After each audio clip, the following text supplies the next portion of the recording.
Haleluya, salam damai sejahtera di dalam cinta kasih dari para Bapa kita Tuhan Yesus Kristus. Selamat malam. Minggu malam ini sudah tanggal 8 Maret 2026. Kita bersyukur, terima kasih selalu kepada Tuhan Yesus.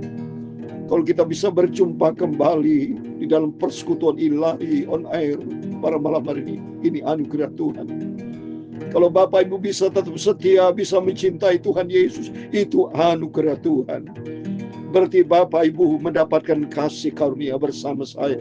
Kasih karunia dari Tuhan Yesus. Sehingga nanti kalau kita tetap setia berpegang pada janji Tuhan, hidup di dalam firman Tuhan, Tuhan akan sediakan hidup kekal buat selama-lamanya. Dunia bukan daerah kita, tapi tempat kita yang kekal bersama dengan Tuhan. Dunia bukan tempat yang kekal, tapi sifatnya sementara kita di dunia ini. Tempat yang kekal Tuhan sudah siapkan. Tuhan sudah sediakan hidup kekal di surga buat selama-lamanya. Itu mari Bapak Ibu bersama saya, supaya tetap ikut Yesus. Biarpun keadaan dunia bergoncang, biar bumi akan berlalu, semuanya akan lenyap, tapi cinta kita tetap Yesus. Yesus sampai selama-lamanya. Saya Pastor Yakob Rahmat akan menyanyikan pujian ini. Aku handaki ku Tuhan Yesus yang lindungi jiwaku. Aku rindu selalu bersama Tuhan, itulah permohonanku. Di dalam buku Tabernakel Glory nomor 32, saya cinta Tuhan Yesus. Selalu mohon maaf kalau saya menyanyi lagu-lagu lama, karena usia saya 70 tahun, kurang begitu hafal lagu-lagu baru. Tapi lagu lama ini menyentuh kehidupan kita. Sebab kita dulu kehidupan yang lama, saat ini sudah menjadi ciptaan yang baru. Mari hidup kita mau selalu cinta Tuhan.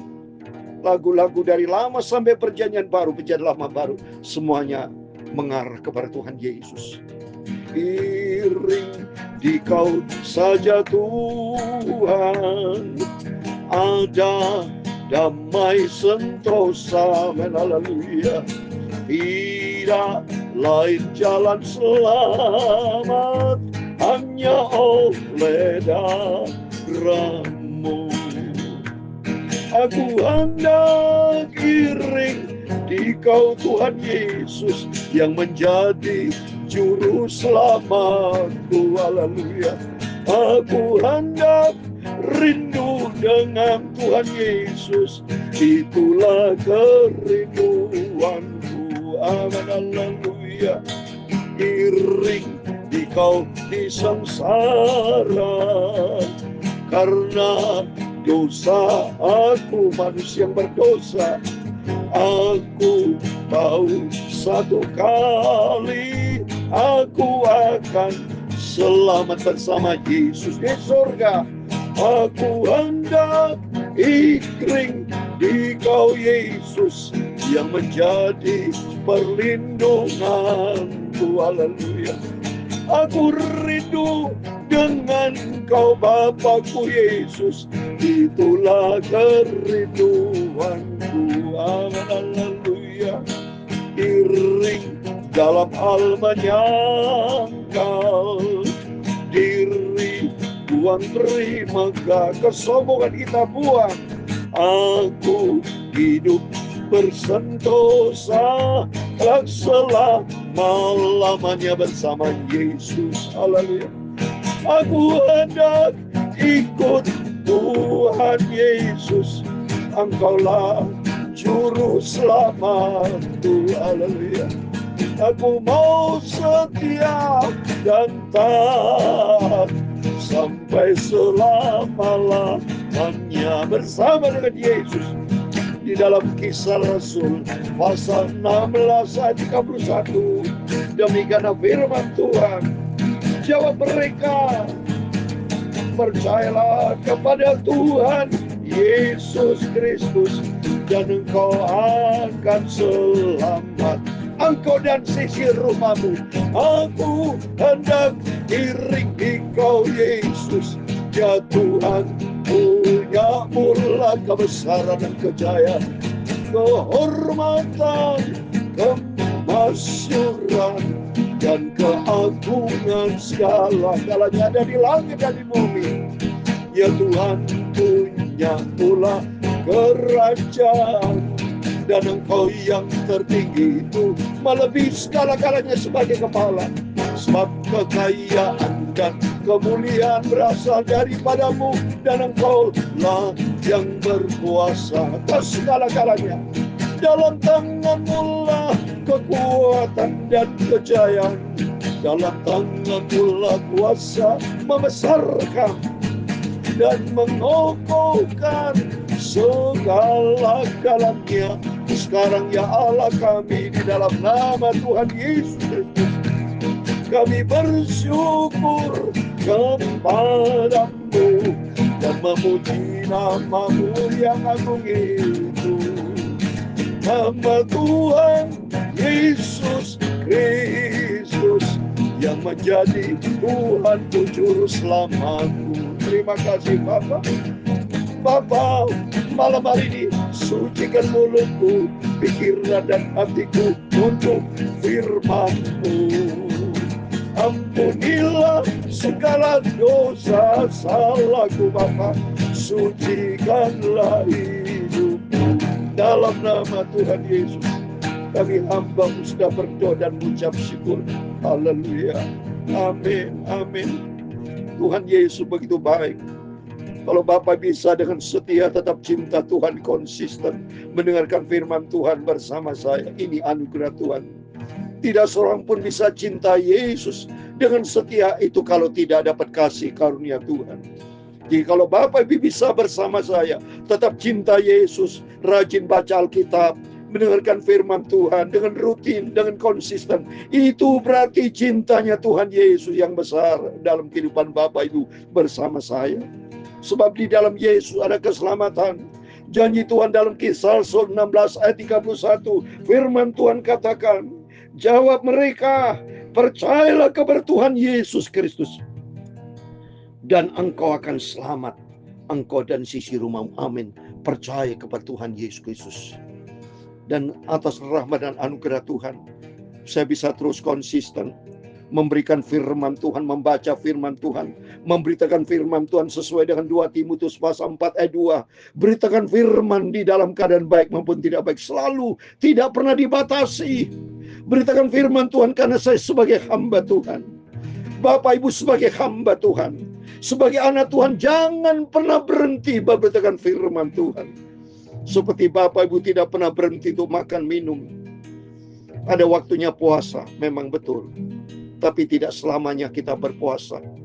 Ada waktunya Bapak Ibu tidak baca Alkitab, selagi Bapak Ibu tidur istirahat, tidak baca Alkitab. Tapi Alkitab firman Tuhan ada di dalam hati kita, ada di dalam pikiran kita, ada di dalam perilaku kita.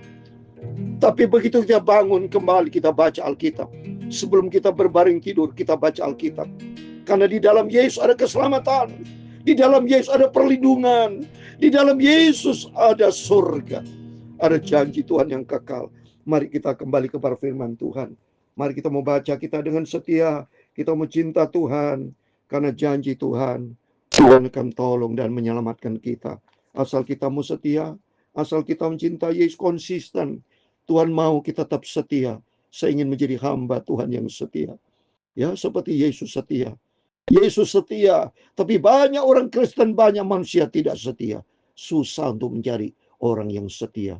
Ya, sedangkan setia itu adalah sifat ilahi, sifat dari Tuhan. Mari kita mau setia sama Tuhan, setia baca firman Tuhan. Mari sebelum kita berbaring tidur, kita membaca setia sama Tuhan Yesus. Markus pasal 14 ayat 66 sampai 72.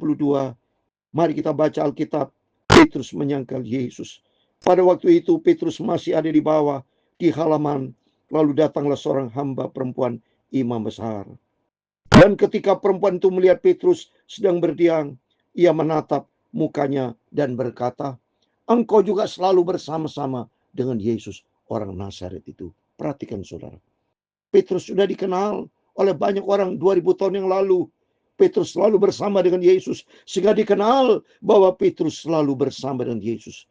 Tapi karena Yesus sudah mulai diadili, Yesus secara manusia sudah mulai di dalam keadaan pergumulan, banyak tantangan. Seperti minggu kemarin saya katakan, Yesus sedang di depan makam, sidang makam agama. Sidang di makam ada imam besar, ya, imam kepala, tua-tua, dan orang ahli Taurat. Selalu Yesus dicari kesalahannya. Bahkan dicari kesaksian-kesaksian palsu. Supaya nanti akhirnya diputuskan harus dihukum mati. Akhirnya kalau sudah kita baca kemarin Markus 14 ayat 64. Diputuskan bahwa dalam hukuman Yahudi, Yesus harus dihukum mati. Sehingga ini menjadi dasar untuk nanti disampaikan kepada gubernur Romawi, nanti Pontius Pilatus. Ya, lihat ini, Petrus menyangkal, saudara. Padahal di situ ada orang-orang sudah melihat, kata engkau juga selalu bersama dengan Yesus, orang Nazaret itu. Ya, tapi apa jawab Petrus ayat 68? Tapi ia menyangkalnya dan berkata, aku tidak tahu dan tidak mengerti apa yang kau maksud. Lalu ia pergi serambi muka dan berkokol ayam. Nah, ini Yesus kan pernah ngomong, sebelum ayam berkokok 2 kali, engkau sudah menyangkal 3 kali. Ini sudah menyangkal sekali ya saudara, sudah menyangkal. Ya, dan berkokok ayam. Lihat ini. Yesus berkata, sebelum ayam berkokok kedua kali, engkau sudah menyangkal 3 kali. Ini penyangkal yang pertama. Di sini kita bisa belajar Petrus, ya, dia seorang murid Tuhan dengan setia. Dia selalu ikut Yesus. Tapi pada suatu titik, dia menyangkal Yesus. Demikian kehidupan kita. Mari Bapak Ibu, kita koreksi diri. Apakah nanti suatu hari ke Bapak Ibu bersama saya, suatu hari kalau ada masa-masa kesukaran, masa-masa kesengsaraan, ya, masa-masa mungkin penganiayaan yang terjadi, apakah Bapak Ibu seperti Petrus terus menyangkal Yesus? Lihat ini, jangan sampai itu terjadi. Mari kita membaca, ya, ayat yang ke-69. Ketika hamba perempuan itu melihat Petrus lagi, berkatalah ia pula kepada orang-orang ada di situ, orang ini adalah salah seorang dari mereka. Nah, kita orang Kristen menjadi surat terbuka. Saya sudah menyampaikan firman Tuhan di YouTube, saudara. Nama saya sudah dikenal, baik di daerah rumah saya, di lingkungan saya sudah dikenal, Bapak seorang pendeta. Tapi saya tidak pernah menyangkal, dimanapun saya berada, selalu saya katakan, saya seorang hamba Tuhan, seorang pendeta. Dimana selalu saya betulkan firman Tuhan. Pada waktu saya naik Grab, ya, saudara saya biarpun tidak seiman, belum percaya Yesus, tapi saya nyatakan, saya seorang pendeta, seorang hamba Tuhan. Dan saya beritahu tentang Yesus Kristus. Tidak perlu takut. Baik ke dalam baik maupun di dalam keadaan tidak baik. Kita menjadi saksi. Harus berani. Sekali ikut Yesus kita komit. Sampai selama-lama ikut Yesus. Dan ternyata Petrus. Lihat ini. Ayat 70 saudara. Tapi Petrus menyangkalnya pula. Tidak lama kemudian orang-orang ada di situ berkata kepada Petrus. Engkau ini salah seorang daripada mereka. Apalagi engkau seorang Galilea. Maka mulai Petrus mengutuk dan bersumpah, aku tidak kenal orang kamu. Sudah berarti sudah 3 kali. Tadi yang pertama, langsung berkokok ayam sekali. Terus 69, tetap Petrus menyangkal. Ayat 70, menyangkal lagi. Berarti sudah menyangkal 3 kali. Sampai ayat 71 ini. Ayat 71 menyangkal 3 kali. Terus lihat ini sudah. Ayat 71. Maka mulai Petrus mengutuk dan bersumpah, aku tidak kenal orang yang kamu sebut. Nah, berarti penyangkalan Petrus sudah 3 kali. Terus apa yang terjadi? Ayat 72. 72 dikatakan demikian. Dan pada saat itu berkokoklah ayam untuk kedua kalinya. Maka teringatlah Petrus bahwa Yesus telah berkata kepadanya, sebelum ayam berkokok 2 kali, engkau telah menyangkal aku 3 kali. Lalu menangis dan terseduh-seduh. Nah, ini Petrus saudara. Dia sadar bahwa dia sudah berdosa.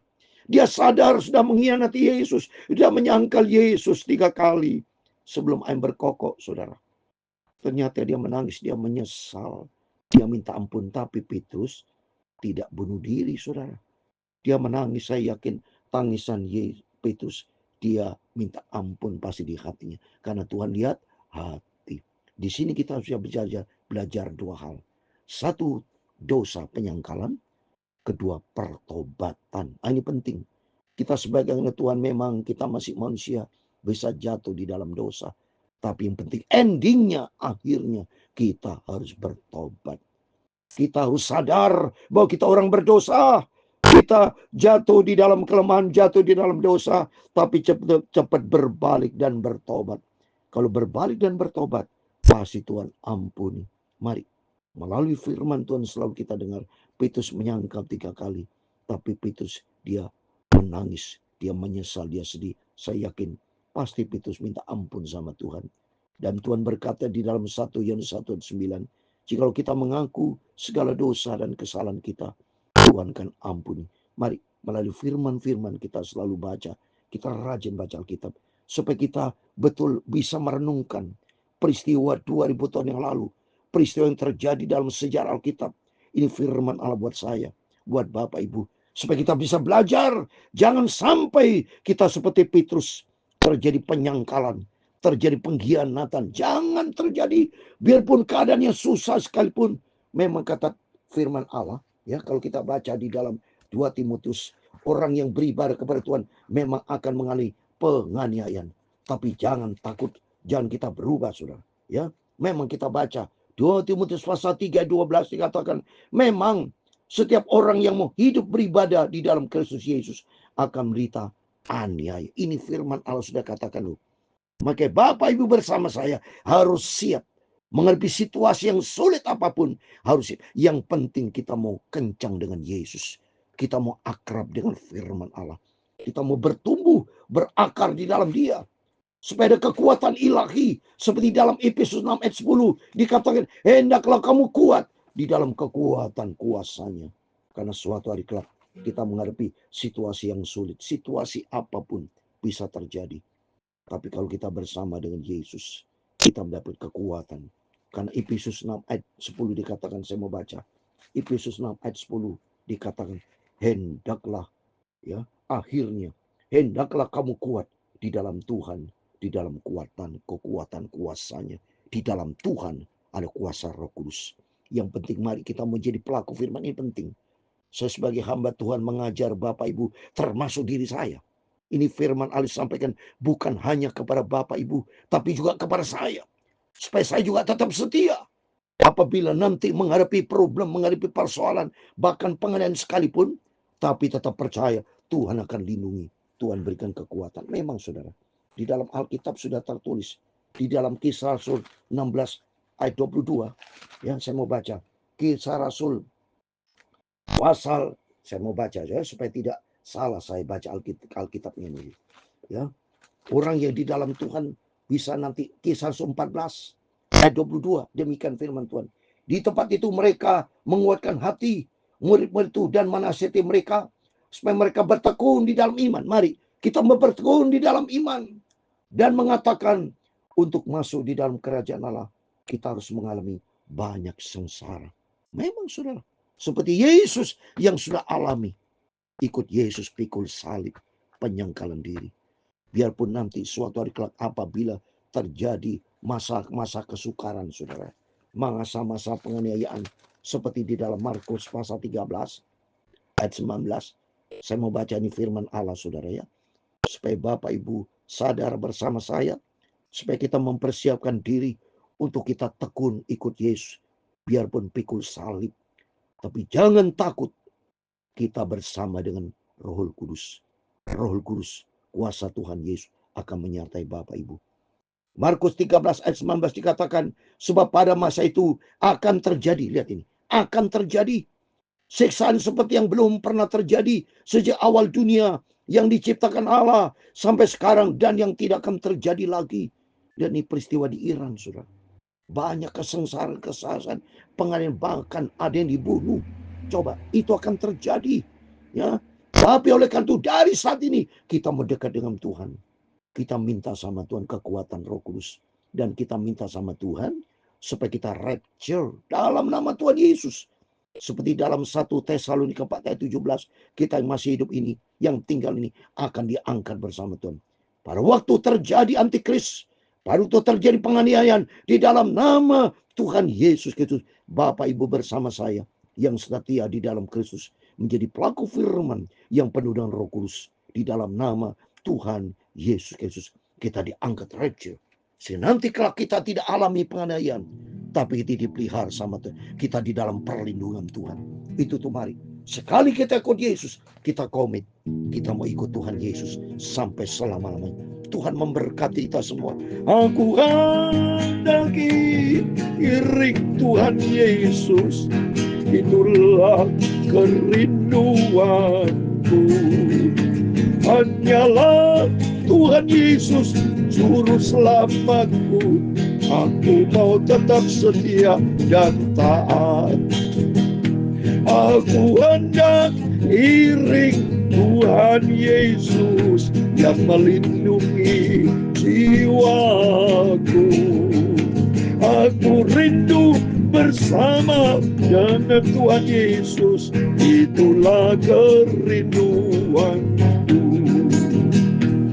Tuhan memberkati engkau dan melindungi engkau.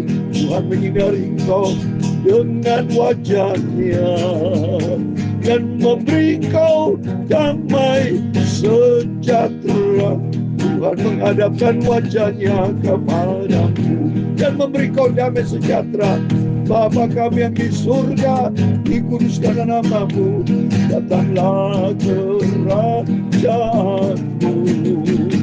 Jadilah kehendak-Mu di bumi seperti di surga. Berikanlah kami pada hari ini makanan kami yang secukupnya, dan ampunilah kami akan kesalahan kami, seperti kami juga mengampuni orang bersalah kepada kami. Dan janganlah membawa kami ke dalam pencobaan, tetapi lepaskanlah kami daripada yang jahat. Karena Engkau-lah yang mempunyai kerajaan dan kuasa dan kemuliaan sampai selama-lamanya. Amin. Tuhan Yesus memberkati Bapak Ibu Saudara semua. Sebelum kita berbaring tidur, mari berjaga dan berdoa. Tetapi Yesus menjadi pegangan kehidupan kita.